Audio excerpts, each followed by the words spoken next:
আবারও একটা ব্লগে তোমাদের সবাইকে স্বাগত। তো এখন বাজে ঘড়ির কাঁটায় 6:30, আর আজকে যেহেতু সোমবার, তাই প্রতি সোমবার কিন্তু বাড়িতে পুজো হয়, শ্রাবণ মাস যেহেতু চলছে। এখানে দেখো 3টে ফল কিন্তু সাজিয়ে নিয়েছি থালায়, আর এখানে সব ঠাকুরকে কিন্তু খেতে দিয়ে দিয়েছি।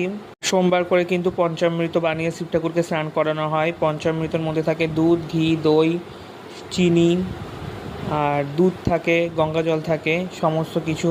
তারপরে দেখো এখানে কিন্তু আমি নৈবেদ্য সাজিয়ে নিয়েছি। নৈবেদ্যর মধ্যে কি দিয়েছি? সাবু দিয়েছি আর 2 রকমের ফল দিয়েছি। দেখো নৈবেদ্যগুলো এবার সাজিয়ে নিচ্ছি সুন্দরভাবে, কলাগুলো সাজিয়ে দিচ্ছি। আর ওখানে দেখো শসা কেটে রেখে দিয়েছি, শসাগুলোও দিয়ে দিচ্ছি। আর ওপরে বাতাসা, চিনি আর সন্দেশ দিয়ে, আর ওপরে দুধ দিয়ে, আর তুলসী পাতা, বেলপাতা দিয়ে শিব ঠাকুরের সামনে বসিয়ে দিয়েছি। দেখো সুন্দরভাবে সাজিয়ে তারপরে শিব ঠাকুরের সামনে বসিয়ে দিয়েছি।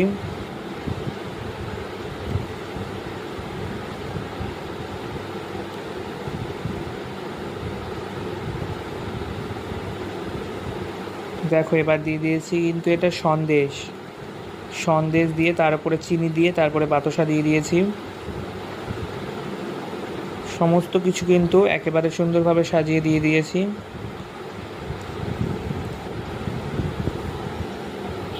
তারপরে দেখো সুন্দরভাবে এবার দুধটা ভালোভাবে দিয়ে শিব ঠাকুরের সামনে বসিয়ে দিয়েছি।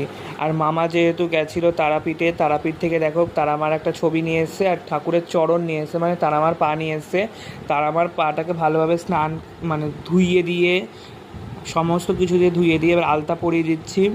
তো কেমন লাগছে তারামার পাটা অবশ্যই কিন্তু কমেন্ট করে বলবে। দেখো এবার সুন্দরভাবে কিন্তু এই ব্রাশটা দিয়ে আলতা পরিয়ে দিয়েছি। তারপরে আলতা পরিয়ে এবার তারামার সামনে কিন্তু পাটা বসিয়ে দিয়েছি।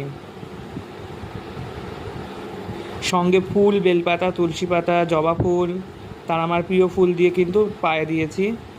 দিয়ে এবার তারামার কাছে বসিয়ে দিয়েছি পাটা। এই দেখো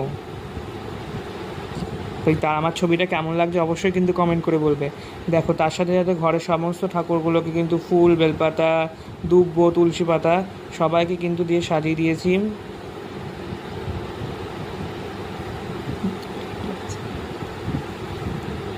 আর দেখো যেহেতু সোমবার, আর পঞ্চপ্রদীপ, ধূপ, ধুনো দিয়ে শিব ঠাকুরকে পুজো করতে হয়, তাই এখানে পঞ্চপ্রদীপ সাজিয়ে নিয়েছি।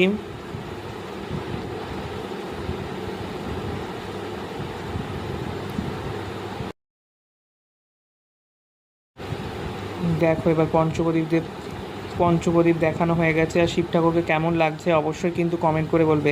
এই দেখো শিব ঠাকুরকে কেমন লাগছে অবশ্যই কিন্তু কমেন্ট